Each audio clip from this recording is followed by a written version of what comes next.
Welcome in, everyone. Man with No Game 45 here.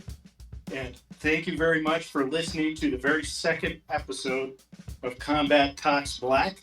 I've hinted at it in the past, but this episode is going to be a special episode because it's focused on beginner players to Mortal Kombat Mobile. And to help me with this episode is our very own veteran beginner, Original King Julian.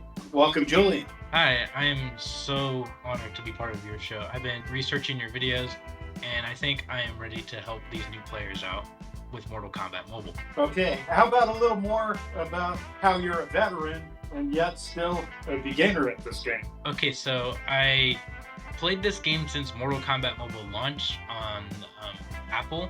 At first, I originally played it on iPad, but then I played on Android for in 2016, but starting March of this year, I lost the profile data.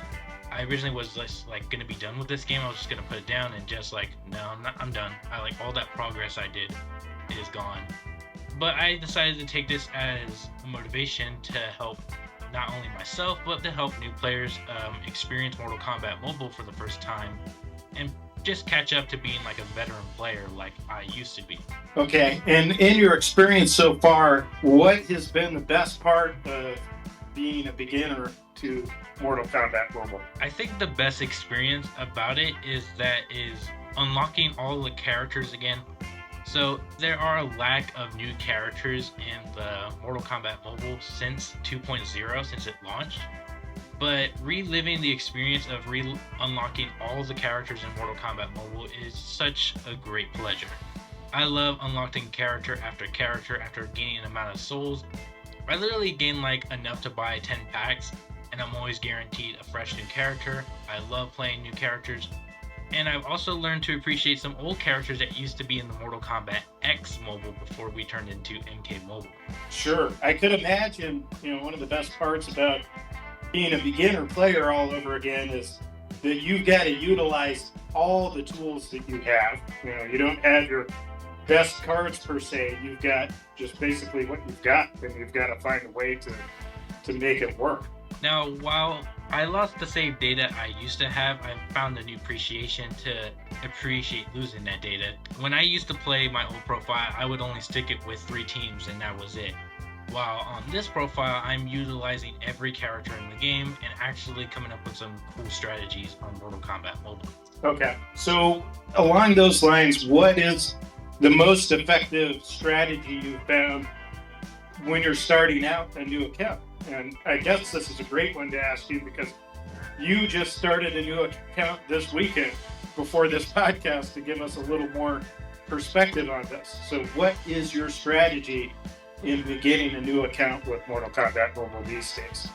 So the first one I want to mention would be the soul grind. Now the soul grind is kind of not easy to do, but if you can put in the work, you can actually gain amount of souls to already purchase a character. The first thing I want to establish, do you own Mortal Kombat 11? Because if you do, you can register your mobile game to Mortal Kombat Mobile to connect to the Mortal Kombat 11 game. Once you connect it to Mortal Kombat 11, you will receive an MK11 character. Now, I don't know, but what did you get mad with No Game when you hooked up Mortal Kombat Mobile? Yeah, I have to say I was very disappointed in the fact that the Mortal Kombat Mobile team did not do any exclusives for MK11 for mobile. That's actually what got me started in this game when I was thinking, because when I first started out, you could get Ninja Mime Johnny Cage as one of your bronze cards just for starting out in the game for registering for connecting the app, I believe, with MKX. And then also beyond that, you got Injustice Scorpion for finishing the game, and you were able to do various things in each game to unlock both high-tech Jackie Briggs as well as undercover Cassie Cage, which were tremendously useful in the beginning because they were a couple of gold cards, 3 gold cards, plus your Cutthroat Kano, which you're very lucky if you had max now, as it's been converted to Diamond Black Dragon Kano. These are tools that we were given to start out the game. You could also unlock Silver Katana, a Silver Farmer Jax Briggs. We had a lot of resources. Things aren't quite what they used to be. And I think all of us with 2.0 were expecting something like we'd seen in the past that was going to make it rewarding to be a Mortal Kombat Mobile player and get maybe an exclusive skin on the console for unlocking or making the connection on the mobile game, and then on vice versa, having something exclusive in the mobile game. But what happened to me is I ended up getting MK11 Jade, and by that time it was actually a sellback, which was pretty frustrating because I'd spent lots and lots of souls getting the cards maxed out or as close as I could to maxed out. I needed a lot more gold cards on the MK11 side. I needed a ton of Raiden, I think was the only other MK11 gold at that time. And I dearly hoped to get MK11 Scorpion as the diamond card, but out of all the cards I could get, it was a sellback. But that's not a frustration that you experience anymore as a newer player. So as a new player, from what I've seen from most players who connected to Mortal Kombat 11 have received MK11 Jade. However, when I started the new profile, I got MK11 Raiden. Now, I don't know if that's supposed to be better or anything, but I do enjoy playing MK11 Raiden as he has pretty fast combos. The only thing at first it didn't was good when we played the original 2.0 update was that his special one was not that powerful, but I think they fixed it. It sucked.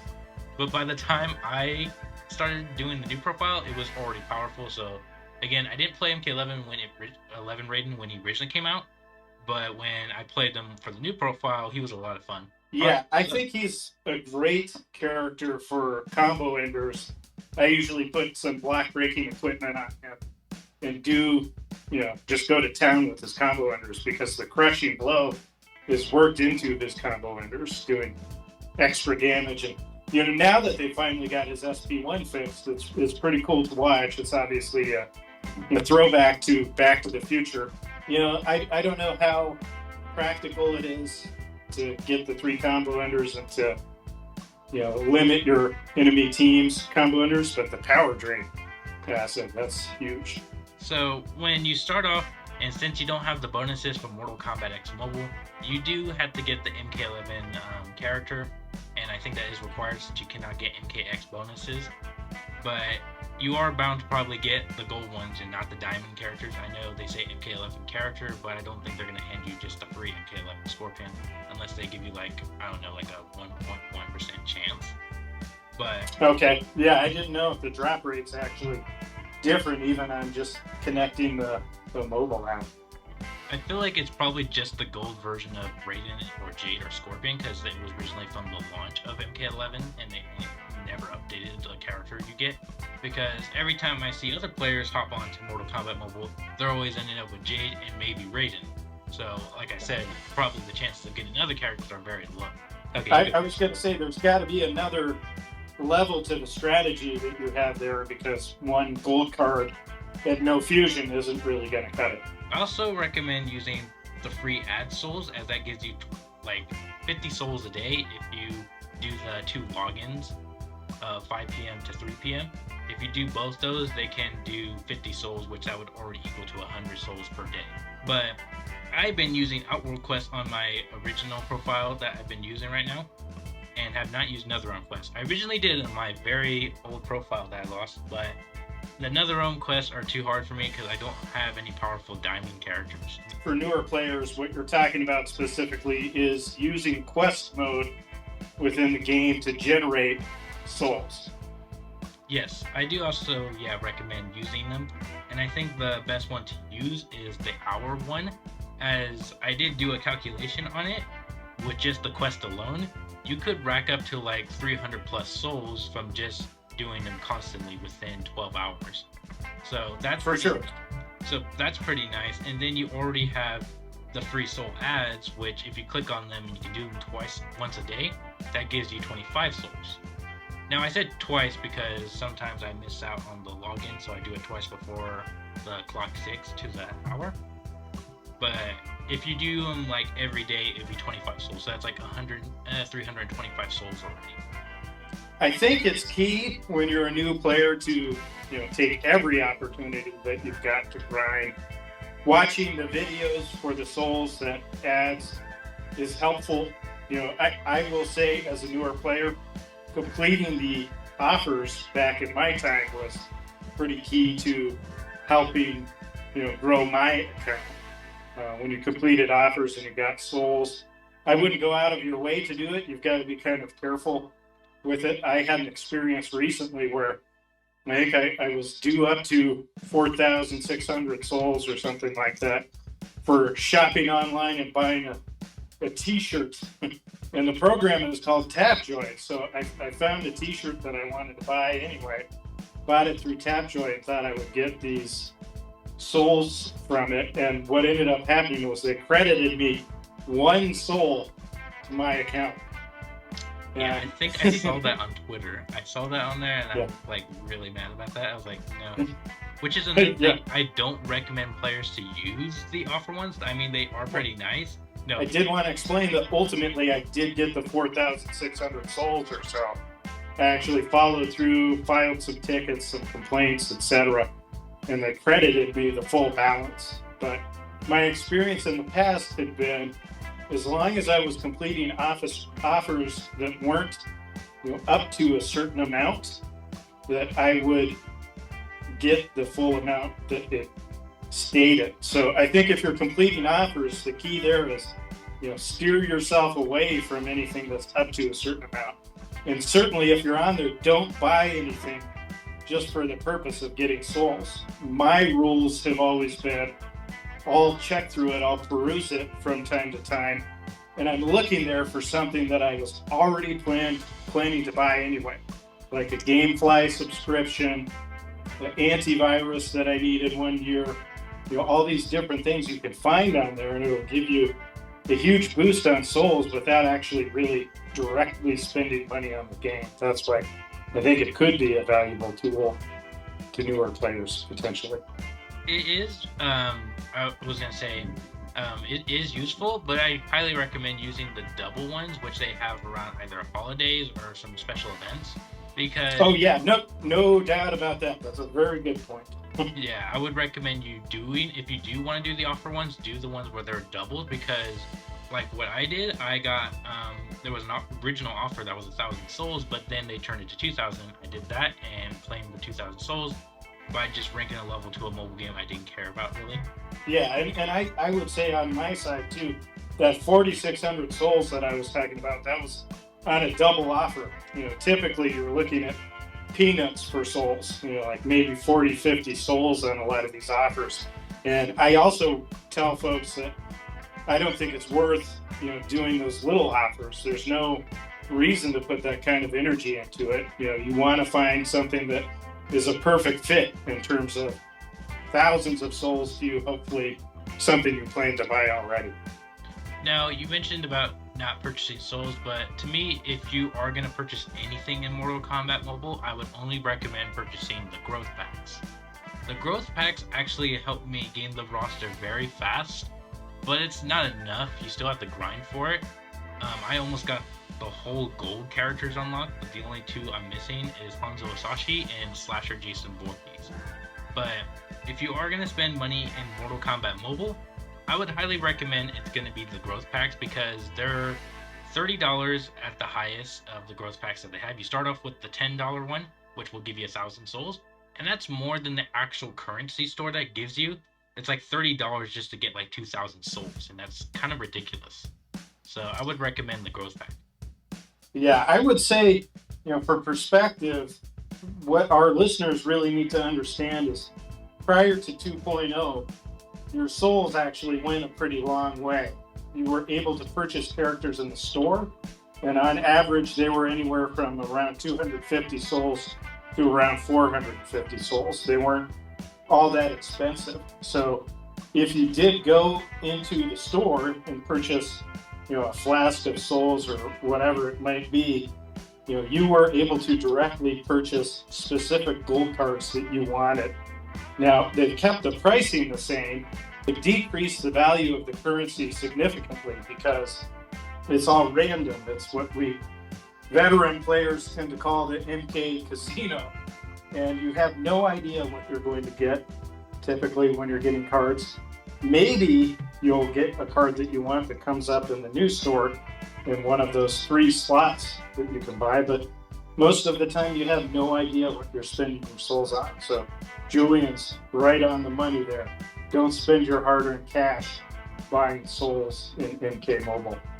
Okay, so I mentioned the growth packs, but you don't need to buy those. I did that for me to catch up on the game because I really wanted to hop on Black Dragon Tower, but it was still not enough to beat the Fatal or the regular Black Dragon Tower. But I don't recommend using it unless you really want to use the money on the game. It would only be the growth packs. I highly recommend not purchasing the actual currencies in the game or purchasing that $20 champion pack that is totally not worth it to get 1 diamond card that is not even getting the diamond character that is shown on the pack. But yeah, and I think that's another reason for us really wanting to do this podcast today was to explain to beginning players, the value that the game offers is so limited for what you spend your money on. There's really rarely an opportunity that any money you spend in this game is going to have a huge impact on your roster. Most of the time it's just spending money and not getting the results that you want. I think, like Julian said, the growth pack can be helpful at times. That's getting a lot more souls for your money typically than you can get from the store and buying currency. So definitely, if you're going to spend money, go that way. Don't purchase the currency, purchase the growth packs.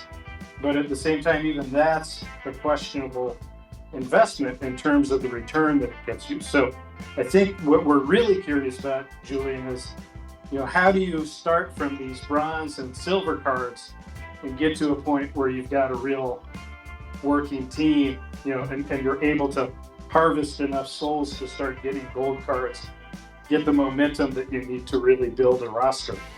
Okay, so I didn't actually spend any money on the tablet one, which I'm not going to. But when I started on there, I recommend you try to level up the silver character or silver characters you can obtain.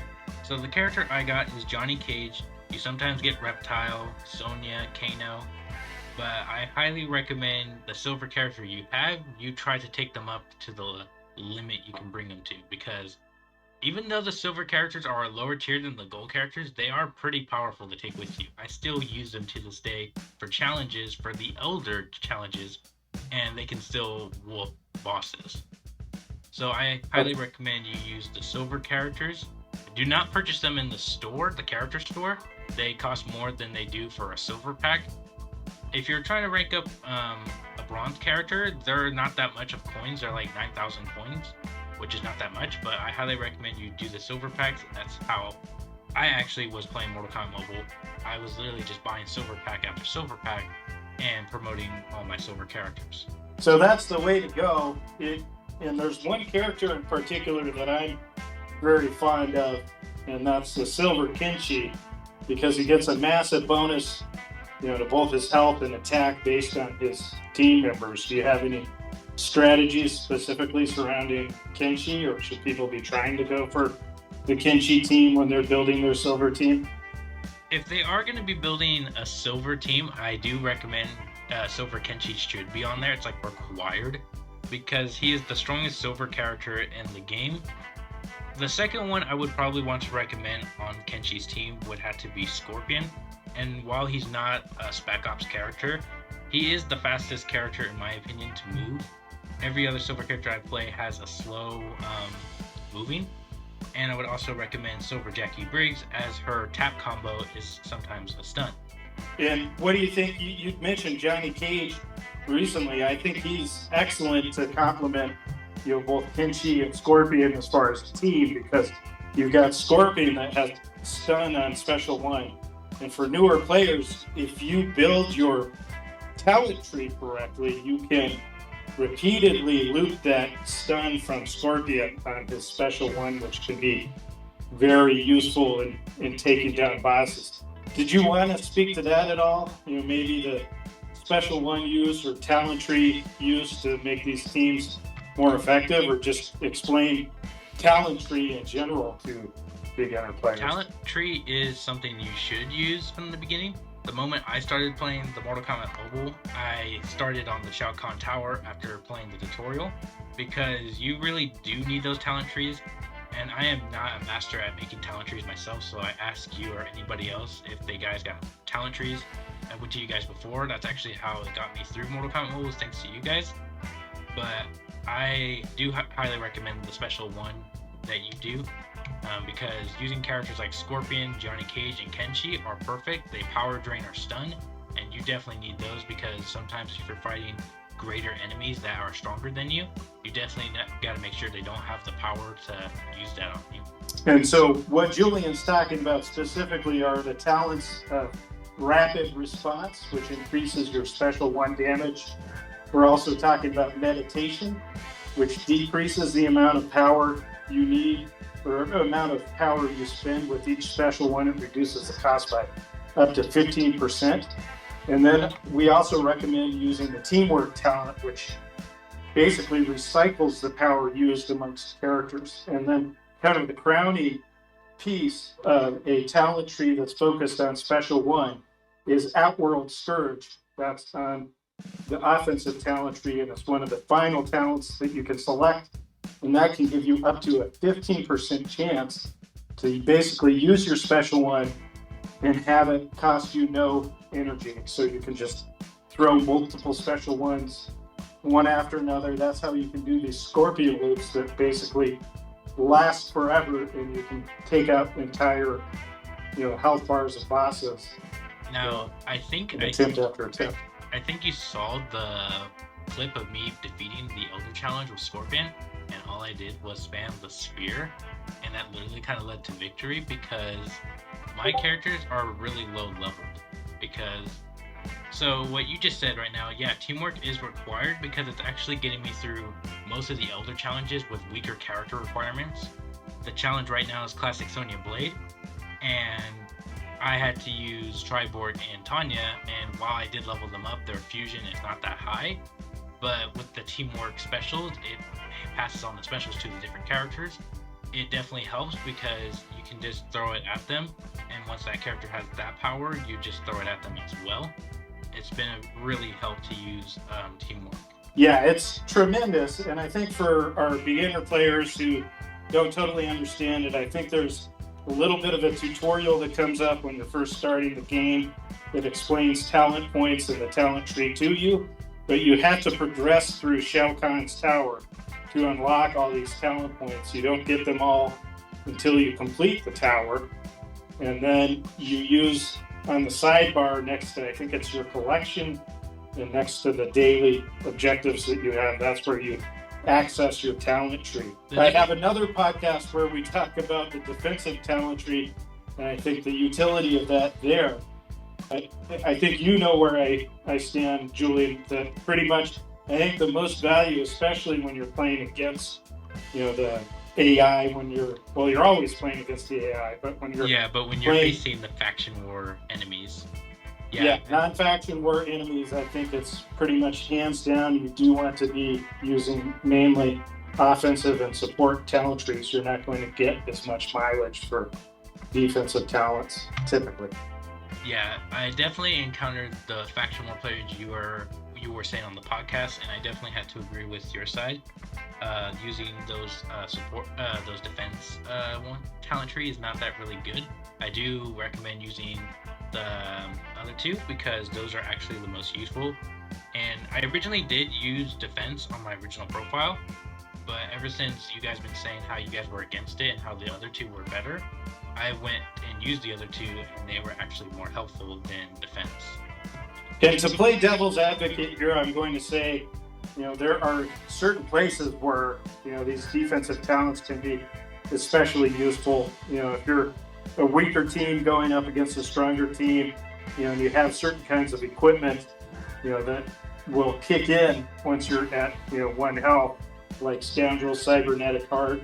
These type of things can be useful with defensive talents like Revenant or Shinnok's Teachings, which creates a bone shield. But at the end of the day, my assessment is usually if you run those kind of talents, you tend to run into players who are running them themselves more often in faction wars. And I actually ran several tests myself, and I found out on average when I played teams with using defensive talents like Revenant and the Bone Shield from Shinnok's Teachings, what my teams usually took was about 7.5 minutes to complete a 5-battle hard battle set in faction wars versus 5.5 to maybe 6 minutes for the team that's using offensive and support talents. And for me, that's all I need to know, because I think it can be fun to play extended matches sometimes in faction wars, but I think the more that you can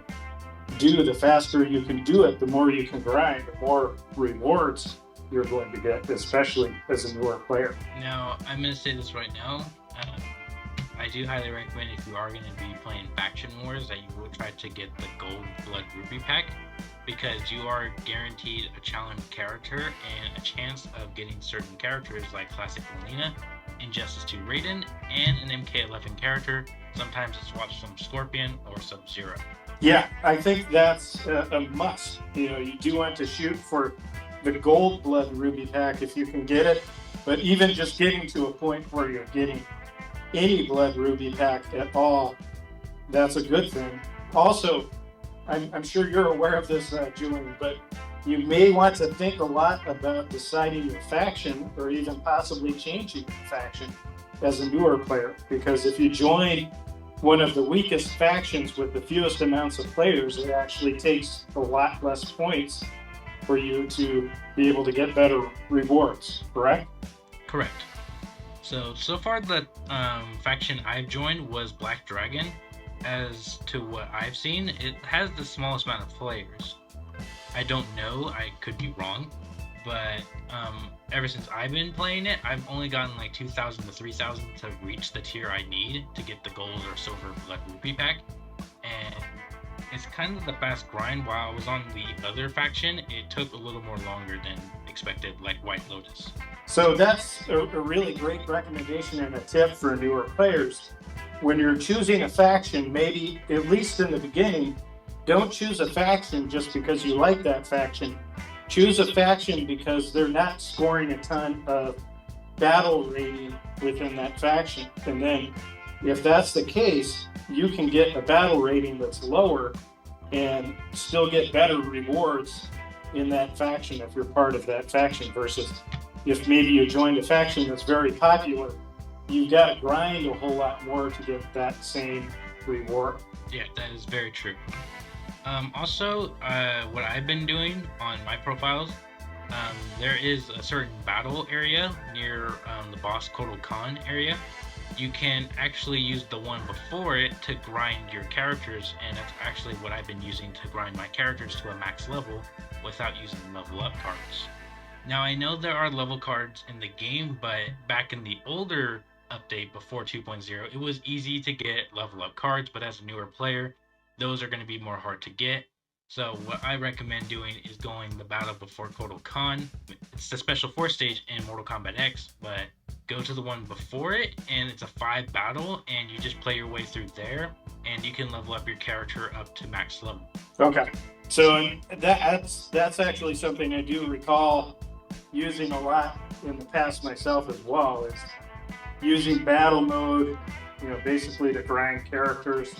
And even beyond that, looking at individual towers, if you want to be kind of an overachiever, where you can find a feat of strength requirement, a character that you have to knock out to get a feat of strength requirement for one of your gold cards that you like to play. So that's another good use for battle mode.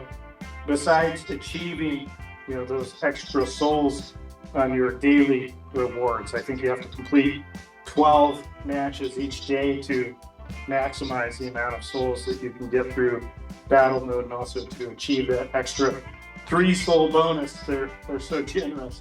But they're so generous with those souls. Yeah, the 3 soul bonus for completing all of your daily objectives. Yeah, they really need to step it up with that one. I recommend using the normal challenges. Not only that they would give you a free gold card character for completing all the challenges, but they do give you a pretty good amount of souls.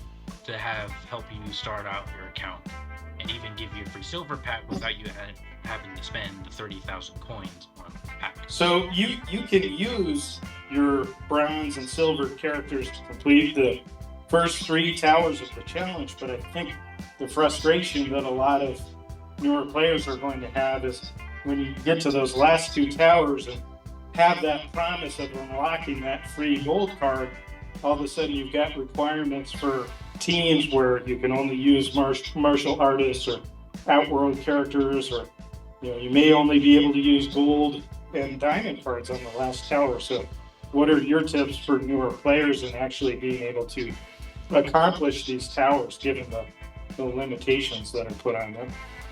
I say it depends on the challenge, because sometimes you're given good limits to where you actually have the character requirements for it, or you're given so many great limits to where you are forced to buy or even have to pass out the challenge to not get the character. Such was when I started the account and I was doing Shiryu Takeda.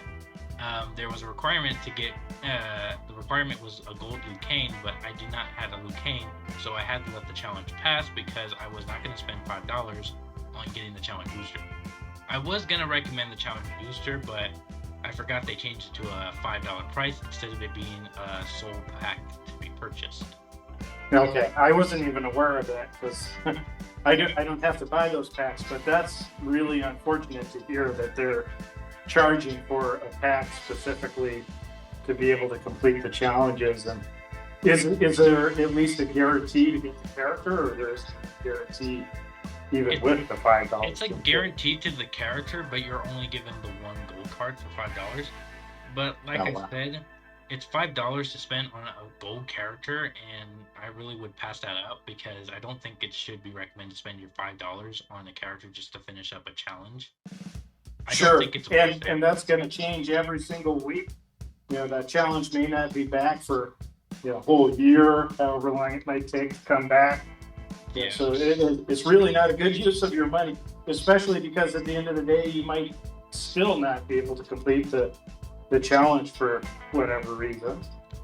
Okay, so because my work schedule is a little different from most people, but I start my work days on Wednesday, and my last work day would be like around Saturday. And usually when I can't do the challenge, usually at work I'm literally all tired out, so usually I don't beat the challenge until like the last day, and even then that's like a huge frustration for me because usually I do the challenges when I'm off, but it's such a struggle to do because it's like the requirements they give you are kind of ridiculous, and then the challenge only gives you a week, and I know a week sounds like for veteran players that like, ooh, that's just easy, you can just wipe that out within a day. I saw actually somebody clear the challenge in one day. I think it was KC Gamey. He cleared the challenge literally one day. I literally like the couple hours after the challenge was out. It's usually with him it's just a matter of hours. Yeah, but I can't handle that. Especially if you're a newer player. What if your only strong character is like one Spec Ops character, and you're gonna need that character for the challenge, but you're out of the free ads that you can do to recharge your characters, which is another thing you should use in the game. Well, and I'll just point out too that for veteran players, part of the reason we're able to complete the challenges a lot faster is most of us have enough coins that we can just afford to pay coins for the first 3 towers of both the normal and the hard challenges. And typically, once you have the kind of coin income or coin savings that we have, which is into the multiple millions, I do recommend doing that. But as a beginner player, you're going to want to shift all those coins towards the purchase of silver packs, like Julian said, and being able to, if you have a specific character that you're really trying to get to Fusion X, whatever, you need to get them to that level to make it work for your team, then maybe purchase in the store. But you certainly don't want to be spending your coins on challenges as a newer player. You're going to have to grind through those bronze and silver towers, and so that's what takes newer players a lot longer to do most of the time. And I'm gonna say this, even though I have a pretty good account and veteran players have a good account, but I don't think grinding in the game is easy for anybody, newer or veteran. So when I'm actually handing these tips out, I don't expect you to the next day just to come walking to me and be like, "Hey, well this didn't work, and because I did this in one day." No, that doesn't work that way. You have to work it and grind to get that stuff. I know that seems a little unfortunate, but it's actually the way it works. Yeah, I can tell you as a veteran Mortal Kombat Mobile player, patience and just having self-control are really the keys to playing this game, because the moment you start to get impatient about things, the moment you tip your hand and lose your self-control, spend a bunch of souls, spend a bunch of coins, what ends up happening is another better opportunity comes along and you don't have the resources that you need. And the patience and the dedication is just in grinding consistently throughout to build your team. And I'm just approaching my 4-year anniversary as a player on the 10th of July. And I can tell you throughout this whole time, I've ground this game basically every day that I've played it, with few exceptions. Like when I thought the game was dead when MK11 was announced, I took a short break. But aside from that, there's always stuff to be done in the game consistently, and you just have to have the patience as you're building your team, because nothing comes easy in this game. No, it doesn't, but I do think the reward you get for grinding is actually rewarding. Now, I don't think the diamond characters you get is worth the grind. I don't think if you want to get a diamond character, which for new players, never buy the diamond packs until you literally have a great team. Like even me, I have a great team and I still don't spend diamond packs. Like I got one diamond pack, I bought one and it was classic Liu Kang, and I was like, I'm done right there, because getting those, I'm waiting till MK Mobile can fix those rate drops. I'm not buying a diamond character in that game, so for now I just recommend buying the gold pack. And what Julian's talking about specifically for beginner players are these diamond packs that advertise some of the most powerful characters in the game, these different teams that they've created, like Day of the Dead team, classic team, etc. The chances are that you get the card that you want. Usually they're only about 3% per character, very minimal. You're going to have to spend typically 8,000 to 10,000 souls to actually get one of those characters. So it's really something that only veteran players can get most of the time. And even beyond that, veteran characters typically are going to save their money until a sale comes along, like the 4th of July. But like Julian said, I think we're all hoping that things get better with the upcoming update for Mortal Kombat Mobile. This is update 2.7. Developer Mick Pack has said big changes are coming. We'll have another podcast hopefully very soon to talk about what those big changes are when we find out about them. But I think the bottom line, and if I had to sum up our podcast today, Julian, is that this game is Mortal Kombat. It's the game that maybe you grew up playing, where it was so ridiculously difficult to get ahead. The AI cheated and it beat you down, and it just seemed like an impossible game to master. But then the more time and energy that you put into it, you were able to get ahead, and it's such a more satisfying experience when you've had to put that kind of blood, sweat, and tears into a game to get ahead. What are your thoughts? Yeah, I do have to agree with you on that one. Once you start off the game, you're not going to feel like getting the characters or getting anything in the game is rewarding. But if you do spend more time in the game, having patience within the game, you're going to have a blast playing this game. I know a lot of people are bummed out for whatever different things. It could be the rate drops from certain character packs that they try to guarantee you a character. It could be the fact that a challenge is too difficult for a player and they want something a little more easier, or the rewards are very small. And to that I say, just have a little more patience with it. And if you have patience with it, the rewards are going to be great. And that's going to be a wrap for today. Julian, did you have any last words? all I can say is thank you for having me on the show. I hope we can do another podcast together. Maybe a couple more people can join with us. I really look forward to collaborating with you in the future. I do as well. Thank you, Julian, and looking forward to doing many more podcasts going forward. Thank you, everyone, for watching, and we'll see you again soon. Be sure to like and subscribe, and follow Man with No Game 45 on Twitter.